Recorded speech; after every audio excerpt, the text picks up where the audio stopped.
حبايب قلبي عاملين ايه؟ يا رب تكونوا بخير. لاول مره تشوفوا قناتي ما تنسوش الاشتراك في القناه وتفعلوا زرار الجرس علشان يوصلكم كل فيديوهاتي الجديده. وكمان يا ريت لو الفيديو عجبكم تعملوا لايك للفيديو. النهارده هنعمل قراءه مع بعض. هنشوف هل يوجد لقاء قريب مع حبيبك؟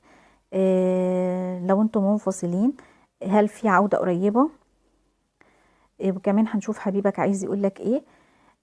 عايز يقولك البعد ده ليه واسبابه ايه وايه سبب المشاكل، وهل عنده نوايا للرجوع وامتى، ولسه بيحبك ولا لا. هنشوف مع بعض كده الدنيا فيها ايه. وطبعا دي طاقة عامة لأي حد طاقته جابته ان هو يشوف الفيديو، وطبعا استحالة تنطبق على كل الناس. يعني لو انطبقت عليك القراءة فهي ليك، لو ما انطبقتش عليك تبقى القراءة مش ليك. اوكي، لان طبعا مش كل الناس بينطبق عليها القراءات. بسم الله.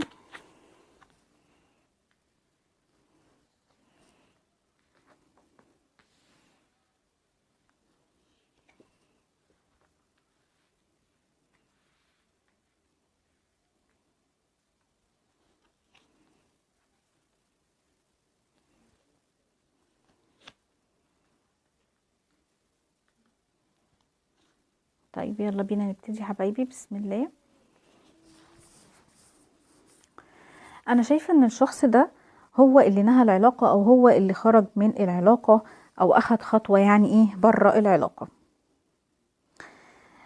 الشخص ده دايما بيجري ورا رغباته، وعنده استعداد يعمل اي حاجه علشان يوصل للي هو عايزه. فمهما كانت رغباته دي ايه، سواء عاطفيه او ماديه او مهنيه، فهو دايما بيسعى لارضائها ودايما بيجري وراها. شايفه ان في شخص فيكم بيفكر في المستقبل، بيفكر في حياته مع الشخص التاني. بس ان شاء الله باذن الله شايفه ان في يعني فرحه جايه لكم بعد طاقه سلبيه كبيره. شايفه ان ممكن حبيبك او شريكك او الشخص اللي انت يعني بتسال عنه هيبتدي يعني يديلك ايحاءات ان هو نفسه يرجع لك، او نفسه ان هو يتواصل معاك.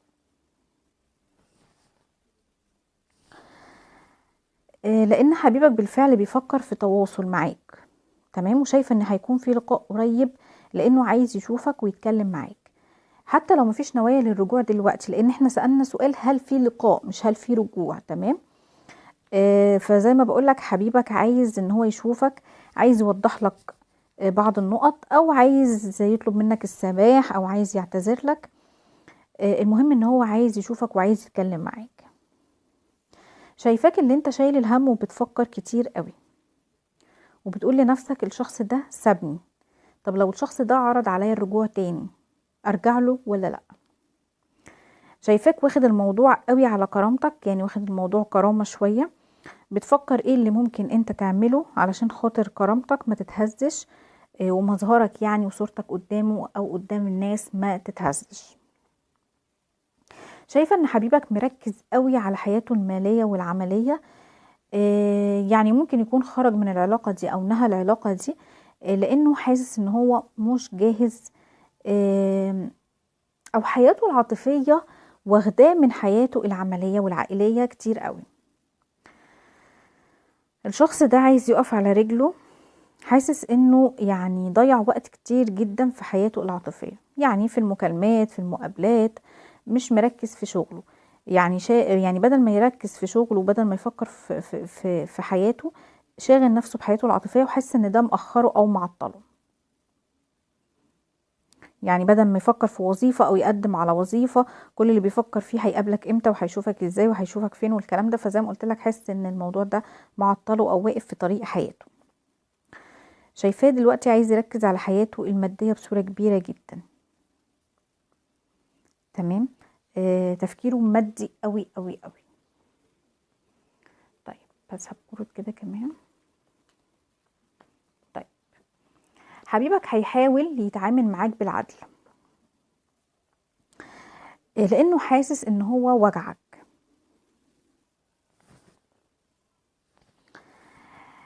عارف ان هو كان صعب شوية في تصرفاته معاك، وتصرفاته كانت غير مقبولة، كانت تصرفاته جارحة جدا او متهورة شوية. وخايف ان اللي عمله فيك يتعمل فيه، لانه زي ما بقولك هو هيفكر ان هو يتعامل معاك بعدالة، لان هو عنده احساس بتأنيب الضمير وخايف اللي عمله معاك يتعامل معاه او يحصل فيه. فابتدى يفكر ان هو لازم يسيطر على نفسه شوية، ويحاول يصلح غلطه. وشايفة زي ما قلتلك ان في لقاء قريب ما بينك وما بينه. شايفة كمان ان التوقيت الالهي هيكون داعم ليك بصورة كبيرة جدا في العلاقة دي. يعني حتى لو انتوا مرتبتوش للعلاقة دي، للقاء ده، ممكن تتقابلوا صدفة.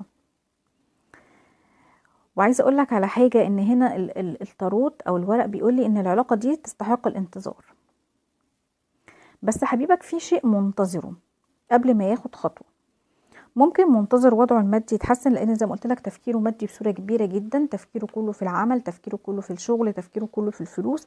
ففي حاجه هو منتظرها، منتظر ان هو وظيفه احسن، وضعه المادي يتحسن، مشروع عامله مستني ان هو مثلا يكبر.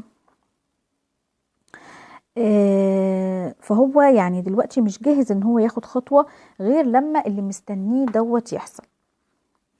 طيب شايفاه كمان هيحاول ان هو يحنن قلبك كده، بس بطريقه غير مباشره. حبيبك ده من النوع اللي بيقف محلك سر، يعني دايما منتظر انت اللي تحركه، منتظر انت اللي تاخد الخطوة، منتظر انت اللي تعمل.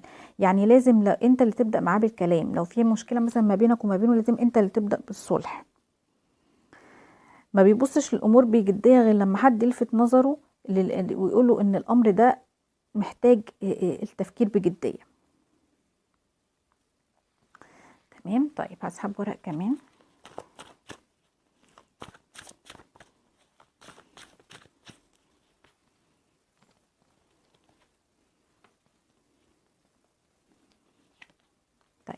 شايفة ان مشاعر حبيبك ملخبطة شوية الفترة دي، مش عارف يعني بيحبك ولا لأ، خايف يظلمك او يظلم نفسه، خايف الانجذاب ده ما يكونش حب حقيقي، لان الشخص ده كل تجاربه السابقة اللي كانت قبل كده تجارب سطحية، عمره ما حب حد بجد، ولا زعل على حد، ولا بكى على حد. علشان كده هو متردد، مش عارف مش عارف معنى ان هو يكون معاك في علاقة، مش عارف ده حب حقيقي ولا لأ.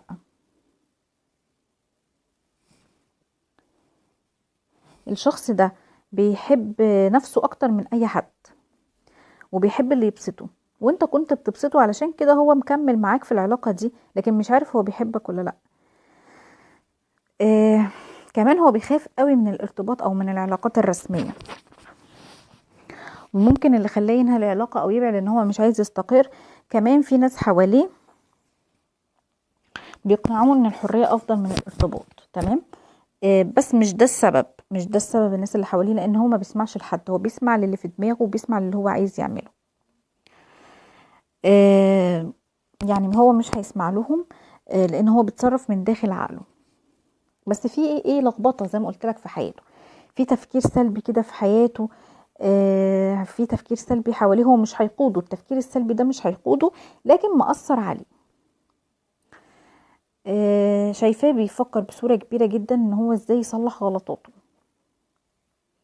وخلي بالك حبيبك ده لو تواصل معاك ورجع لك واتكلم معاك، فهيكون المرة دي يعني شخص تاني خالص غير الشخص اللي انت عرفته قبل كده. البعد اللي كان ما بينكو ما كانش بعد سلبي، لا ده كان بعد ايجابي وغير منه كتير جدا جدا، وهتلاقي شخصيته اتغيرت، واسلوبه اتغير، وكلامه اتغير، وطريقته اتغيرت، وتفكيره اتغيرت. يعني هيكون ان شاء الله باذن الله يعني في تغييرات ايجابيه جدا جدا بالنسبه له. وزي ما قلت لك العلاقه دي تستحق الانتظار. الشخص ده مشاعره ليك صادقه وحقيقيه، لكن هو مشكلته ان هو تايه او متلخبط او مش عارف، لسه مش قادر يرسى على بر، لسه مش قادر ياخد القرار. تمام. فان شاء الله باذن الله يا رب خير. طيب حبايب قلبي، اتمنى ان انا اكون قدرت افيدكم. يا ريت لو الفيديو عجبكم ما تنسونيش بقى في لايك وشير وكومنت حلو، وباي باي.